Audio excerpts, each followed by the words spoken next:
தமிழக வெற்றிக் கழகத்தின் இணை பொதுச் செயலாளர் திரு சிடிஆர் நிர்மல்குமார் அவர்கள் ஆடு அதுவே அருவால வாயில கவிட்டு வந்து என்ன வெட்டு வெட்டுன்னு குனியுதடா. ஒரு பஞ்சாயத்தடா முடிச்சு வச்சு பாரு, நமக்காக அம்பட்டு போலும் பிள்ளை குட்டியோட வெயில்ல காத்து கிடக்குறாங்களே. ஒரு அரசியல் கட்சியாக உருவெடுத்து இந்த 2 ஆண்டுகள்ல தாவேக்க தமிழ்நாட்டில் ஏற்படுத்திய தாக்கம் அப்படின்னா எதை சொல்லுவீங்க? தேவையில்லாத ஐடியாலாம் கொடுத்துட்டு நம்மளை இறக்கி விட்டு படிக்க பார்க்கறானே, இவங்கிட்ட போய் நான் என்ன தமிழ்நாட்டில் நீங்கள் இது வரைக்கும் நீங்கள் பார்க்காத ஒரு அரசியல் கட்சியாக கண்டிப்பாக தமிழக வெற்றி கழகம் இருக்கு.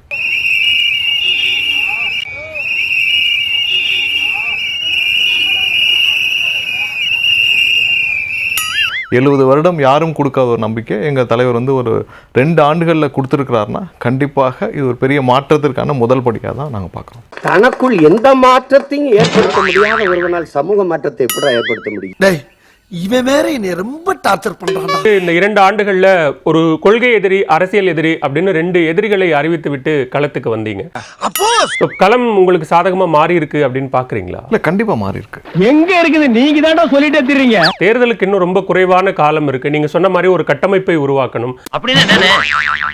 இப்ப ஏதோ சொன்னீங்களே, ஒருவேளை தனித்து போட்டினா 234 தொகுதிகளுக்கும் வேட்பாளர்களை தயாரிக்கணும், பரப்புரை பயணம்னு நிறைய விஷயம் இருக்கு. அவர் 30 வருடமா ரசிகர் மன்றத்தை நடத்தி வர்றாரு. அதுக்கு எங்களுடைய கட்சி சார்பாக ஒவ்வொரு தெருவிலும் அன்னதானங்கள், நலத்திட்டங்கள் வழங்கப்பட்டு இருந்துச்சு. தலைவருடைய பிறந்தநாள் அன்னைக்கு நான் எல்லா பகுதியிலையும் போய் பார்த்துட்டு வந்தேன். உங்க அப்பா உனக்கு ராஜான்னு பேர் வச்சா நீ போய் பிச்சைக்காரன் பின்னாடி சுத்தி இந்த டீட்டெயில் எல்லாம் வாங்கிட்டு வந்து என்கிட்ட சொல்ற.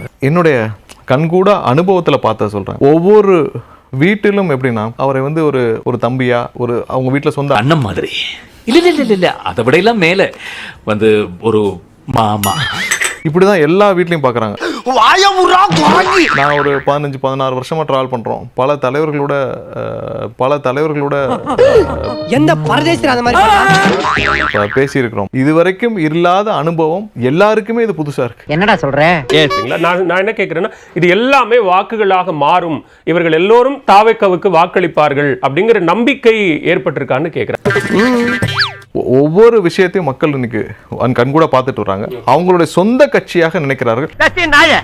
இதை வந்து எந்த நேரத்திலும் இந்த மக்களுக்கு காம்ப்ரமைஸ் பண்ணிட்டு ஒரு தவறான ஒரு முடிவை எடுக்கக்கூடாது. ரொம்ப நிதானமாக ஒவ்வொரு விஷயத்தை எடுத்து அந்த இடத்துல தான் ஒரு விமர்சனம் எழுது. ரொம்ப சீசன்டா மக்களை சந்திக்கிறார். அது எதிர்க்கட்சிகளோட சதி. திடீர்னு வராங்க, கூட்டம் போடுறாங்க, பேசுறாங்க, போயிடுறாங்க அப்படிங்கிற விமர்சனம் சரியானதா தானே இருக்கு? முட்டா பயில சார், அவங்க எல்லாம் அறிவியட்ட பயில சார். இவங்களை போற ஊசி போட்டு கொண்டு வரணும் அப்படின்னு ஊசி போட்டு கொண்டு கடல் வெளியே போட்டணும். இவங்க இந்த பூமிக்கு தேவையில்லாத எக்ஸ்ட்ரா வெயிட் ஒண்ணு விடுவான்ற முட்டாள் எதுக்கு எல்லாம் வரிசையில் வச்சு வெட்டிடணும்.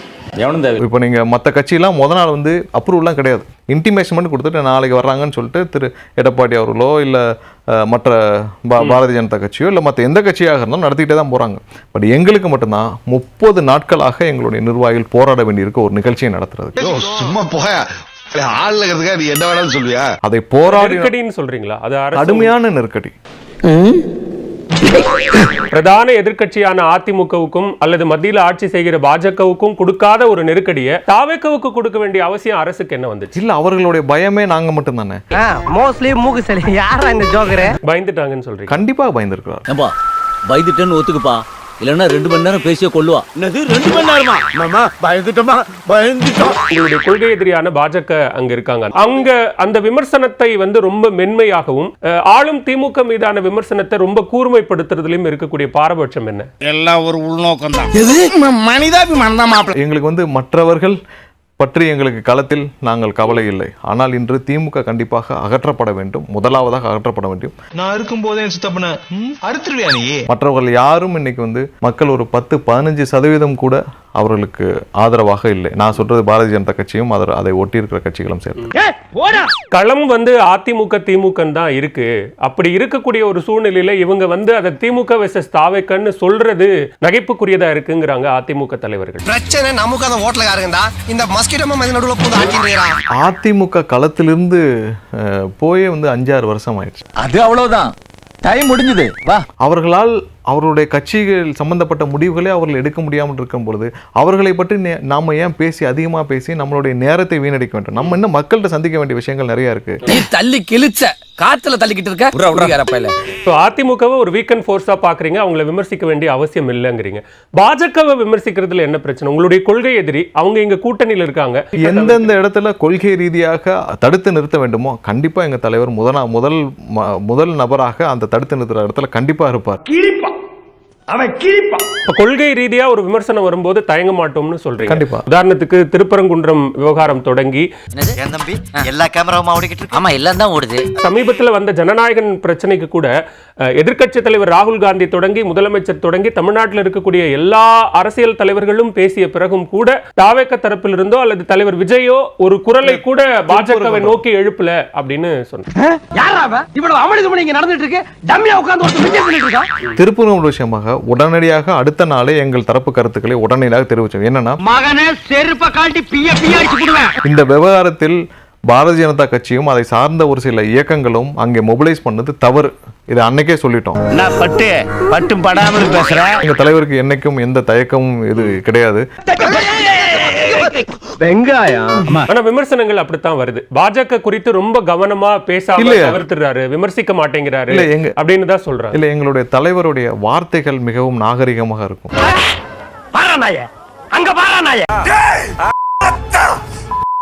Stalin uncle, what uncle is very wrong uncle.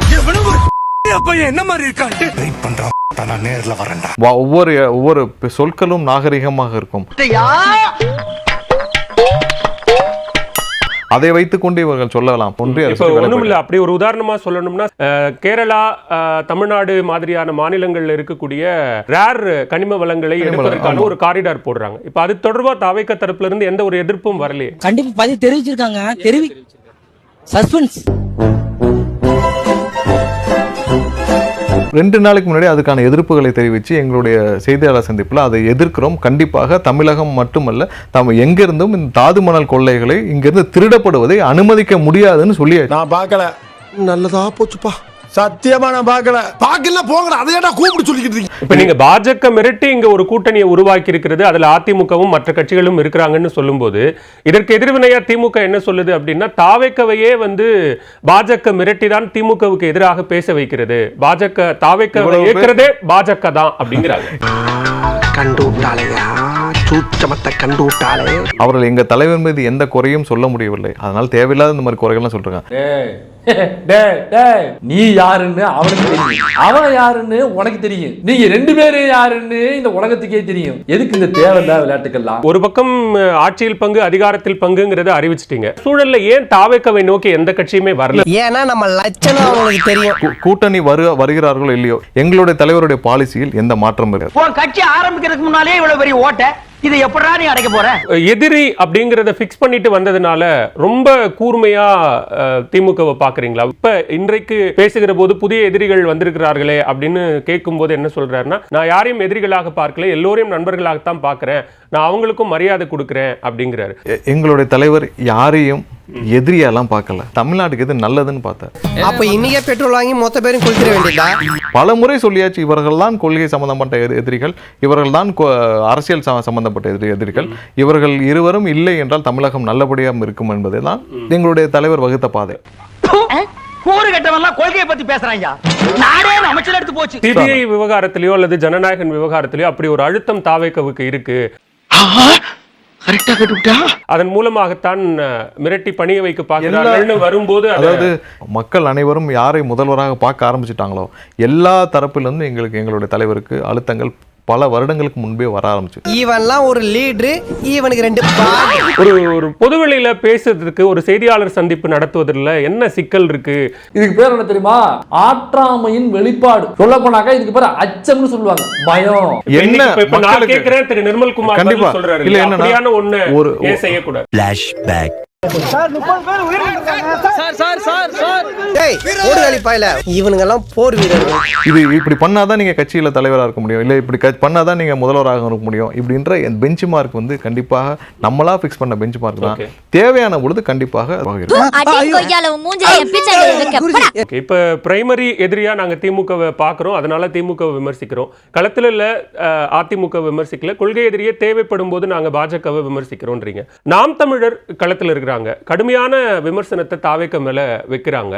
அவங்களுக்கு ஏன் எதிர்வினை ஆற்ற தாவைக்க மறுக்கிறது? ஏதாவது ஒரு சாஃப்ட் கார்னர் இல்லை இருக்குல்ல? அப்படி இல்லை. என்னன்னா சின்ன சின்ன கிளைகளை, சின்ன சின்ன கூட்டத்தை கண்டிப்பாக நம்ம பேசி நம்மளுடைய நேரத்தை வீணடிக்க வேண்டாம் என்பது எங்களுடைய கருத்து. போடா தேங்காய் அடிச்சு போடா போடா ஸ்டார்ட் பண்ணு.